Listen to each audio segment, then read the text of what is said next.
All right, guys, the first step we need to do is tear out the sheet that you drew your fish on from your sketchbook. So I actually drew mine on the back of this sheet, so that's mine. And then you need to tear out another sheet of paper that's from your sketchbook that's nice and clean, and then we're going to be tracing and repeating these two fish onto this paper to create a really nice balanced composition.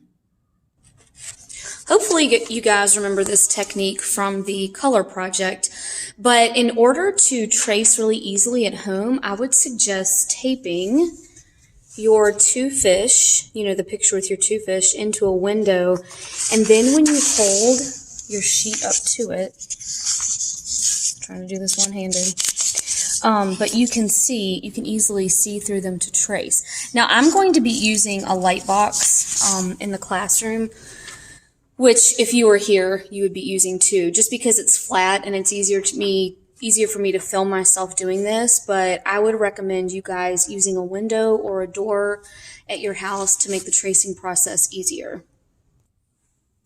All right, it's very sunny in this room, but let me pause this and put that shade down all the way. All right, that's a little better. So this is a light box. If you've been in my class before, which none of you have, I don't think, but if you've been in another art class, they're pretty cool. There's a switch on the side, and the whole box lights up. Hopefully you can tell that. And then it works just like the window would. So you put your drawing down first, and then you put your blank sheet over top. So let's talk about this.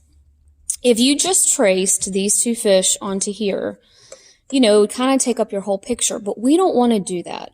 We want to repeat these several times, maybe 5 or 6 times on this piece of paper. That means when you go to trace these, not every time are you going to be tracing the entire fish. In fact, you may only trace one whole fish in this process. But what we want to create over here is kind of the effect of watching koi fish swim around in a pond. Some are lower than others, some are higher than others, and so they're going to be overlapping. So I'm going to trace my first one and show you kind of what I'm talking about. So right here, I'm going to trace this part of my Showa fish. And it's only going to take up a little bit of space on my paper. So right here is not going to be traced, but this is. And I'm going to do that and show you. Okay, so I've traced this half of it. And there's an annoying bell. And see, that's how it looks now. I'll take it over here so you can see. Okay, so I can fit a lot more on this paper because I'm only using a little part of each one. So now, it's hard for you guys to see, I apologize. I'm gonna put maybe one like here. So I'll pause the video, trace it, and then I'm gonna show you what it looks like. Okay, so I put this one here. If you don't shut up. Sorry, that's Mr. K, and I'm not redoing this whole video because he's singing Christmas songs. Mr. K likes Christmas, right? You like Christmas? I'm not a fan. Okay, so I've traced this one here, and you can still tell like there's so much room left. I don't know what's on my paper right there. Taki dust, maybe? But anyway, there's a lot of room here. So what I want you to do is continue tracing. You're going to let them overlap. I'm going to put one that looks like it's underneath part of this one. And you're going to be able to you're going to be able to fit quite a few more than you probably thought when you looked at the ones you drew and how you're going to fit them on this little paper. So I'm going to trace a few of them and then show you what it's looking like.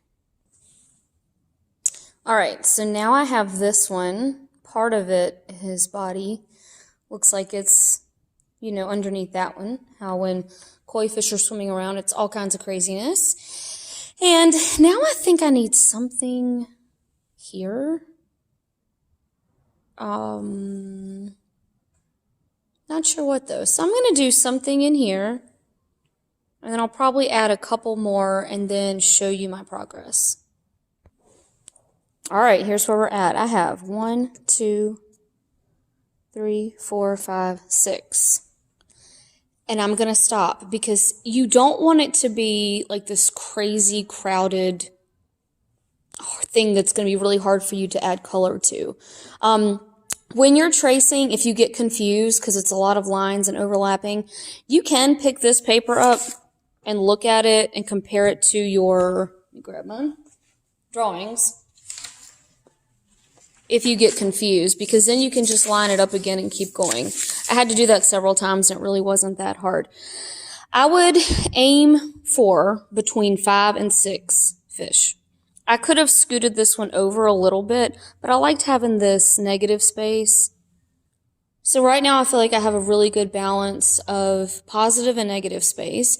My positive space being the fish, my negative space being the area that surrounds them, which will eventually look like water. And this is a very balanced composition. It's not too crowded. It's not too sparse. And we definitely have that feeling that there is, that these koi fish are swimming around in a pond. So aim for doing between 5 and 6 when you're tracing.